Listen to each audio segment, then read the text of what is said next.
Breaking news tonight, a Malaysia Airlines flight with 239 people on board, including 4 Americans, has gone missing. MH370, and that its last position of the Indian Ocean.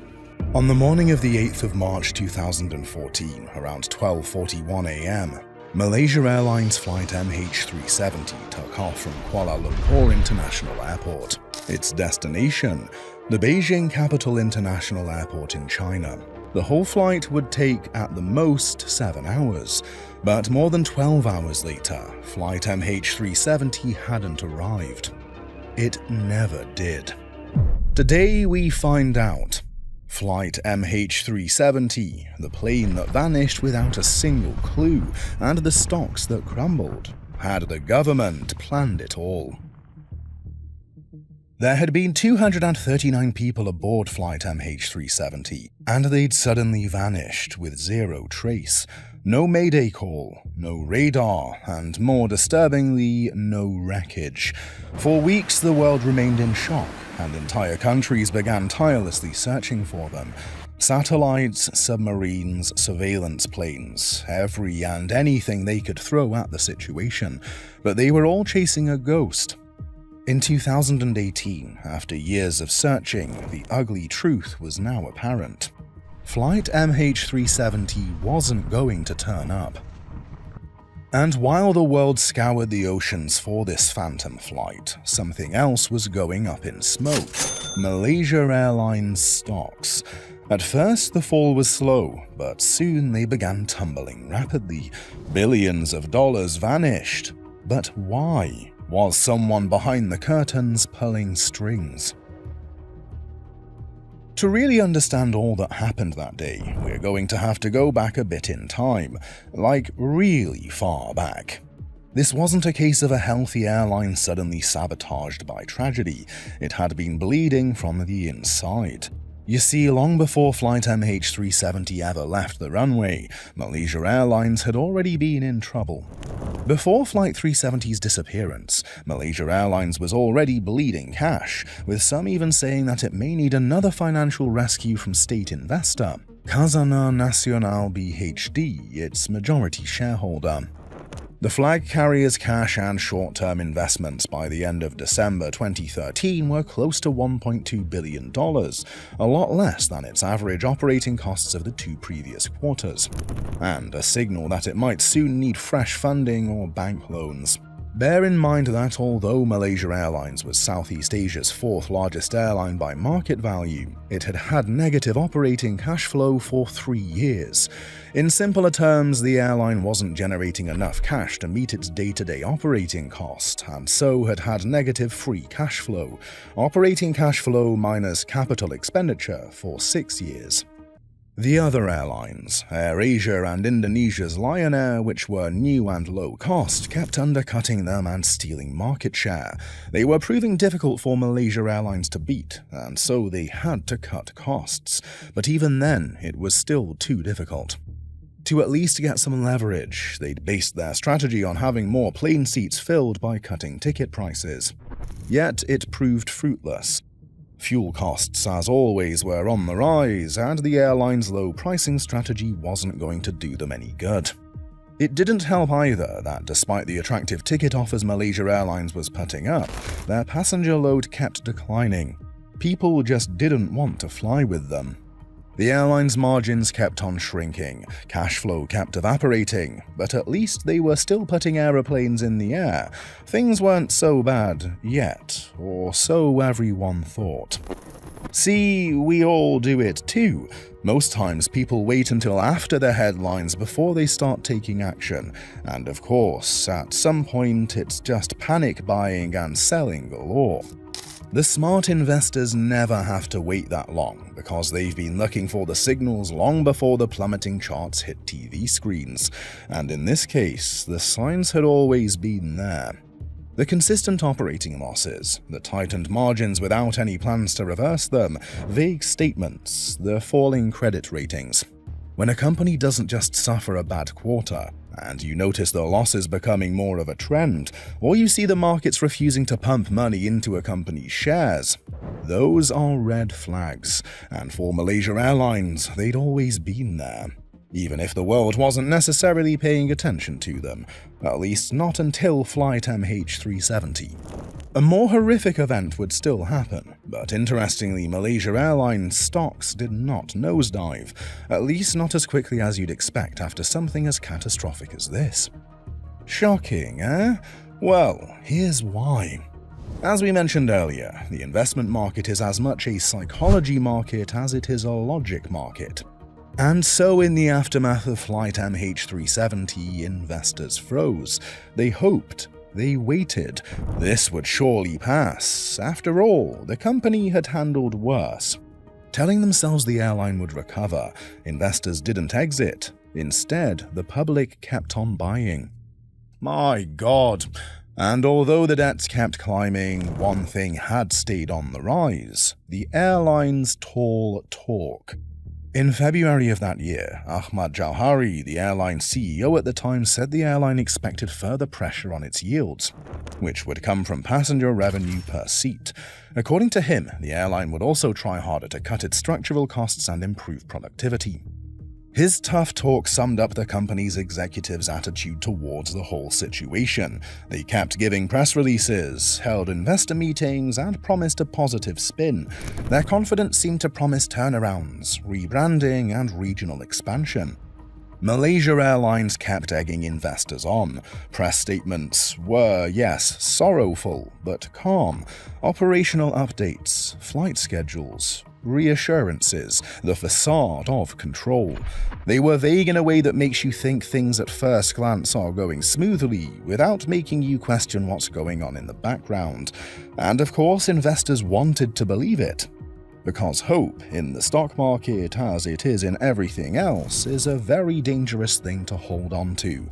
Suddenly your judgment gets clouded, and every alarm that rings sounds like background noise to your ears. So people held and waited, even as the damage began to set in. It started with ticket sales. 2/3 of the passengers on Flight MH370 were Chinese, and soon tickets from the country plunged by 605. Quarterly losses deepened by nearly 60%, and yet investors didn't budge. They were still watching the news instead of the numbers, and by the time encouraging words on the TV would get drowned out, the loud, woeful numbers, it was too late. The crash was already happening. In just a few months, the company's stock plunged over 50%. Now, the truth was out in the open, and as you'd expect, the market was in a mess. And yet, things would only get worse. 4 months later, on July 17, 2014, Flight MH17 happened. A Malaysia Airlines flight took off from Amsterdam, with Kuala Lumpur as its destination. Again, it never landed. The cause? A Buck 9M38 surface-to-air missile fired by Russian-backed forces. The missile flung the plane into its fatal end over Ukraine. There had been 283 passengers and 15 crew members aboard the Boeing 777-200ER. Not a soul survived. 2 disasters, 4 months in between them, and almost 600 lives lost. It was too much now. Everybody pulled out their money, and stocks didn't just fall. They collapsed faster than a house of cards. For Malaysia Airlines, this was the final blow. Or not, because just when this nightmare seemed to have screeched to its end, a new character waltzed into the plot.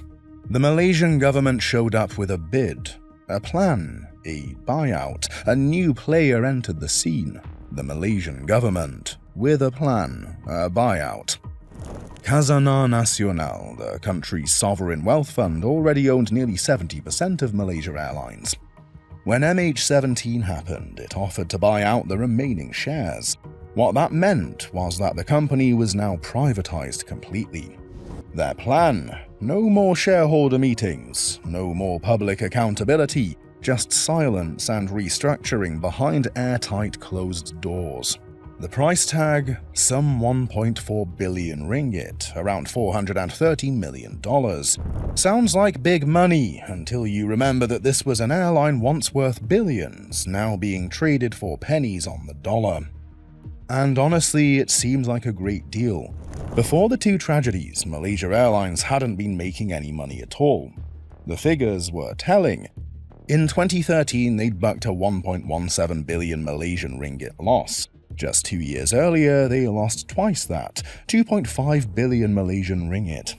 In short, by the end of 2013, Malaysia Airlines was sitting on over $2 billion in liabilities. But if the airline going on sale for a mere pittance was worrisome, the nightmare had only just started.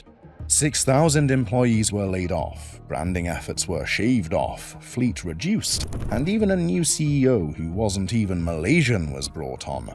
Malaysian Airlines Berhad was born, a fancy new name for an old entity, still stained by global tragedy. But wait, don't you think it's weird that a government would buy an airline that was dying, or already dead even? It doesn't really make sense. Why go ahead and absorb all that debt, all that baggage, unless there was something more beneath the surface? And that's where the conspiracy theories come in. Some say the buyout was just damage control, a confused government doing its best to preserve national pride. Others think it was a classic capitalist move. Take advantage of the crash in the company's value to regain full control at a sweet discount. But another group think there's far more than what meets the eye. Something much darker. You see, one of the passengers aboard MH370 was said to be carrying sensitive military-related technology. Another theory points to the presence of engineers from a major defense contractor on board. So the government must have needed to bury the story, and of course the easiest way to do that was to buy the story. They couldn't control what the world believed, but at least they could control how much the company said. And now that it was private, they could easily make it not say anything. But as for you, always remember this rule. Whenever facts disappear, follow the money. Who profited here? That's the question savvy investors would ask, and in this case, it's clear. The government was the one profiting. They basically obtained a critical national asset without any public pushback. In fact, they made it seem like they were doing something noble, like it was some sort of a favor. On the other hand, the private buyout helped them shut down any public scrutiny or bad press. Competitors like AirAsia gained market share in the aftermath, while certain insurers quietly cashed in on policies triggered by the disasters. And who were the biggest losers? The retailers. They were left carrying the can, or rather the wreckage. When Malaysia Airlines was pulled out of the stock market, those who hadn't sold their shares were now left no option but to accept whatever buyout price the government was giving them. And you could bet that figure was one far below its former value. All that hope and belief wiped out in a flash by a single corporate transaction. And honestly, although it might seem pretty unfair to them, they actually kind of deserved it. The market is a dangerous place, and nobody's ever going to get ahead in it by trusting press releases over actual figures and financial statements. If you hope instead of hedge, or don't ask the right questions, like who's staying quiet and for what reason, this is what happens. Remember how we said earlier that this was the 4th largest airline in the region? Well, if something this bad happened to it, the rest of the companies would feel the hit somehow. And that's exactly what happened. The entire aviation sector in the region felt it. Confidence in Southeast Asian carriers dipped, people stopped flying with them, and ticket sales across borders softened.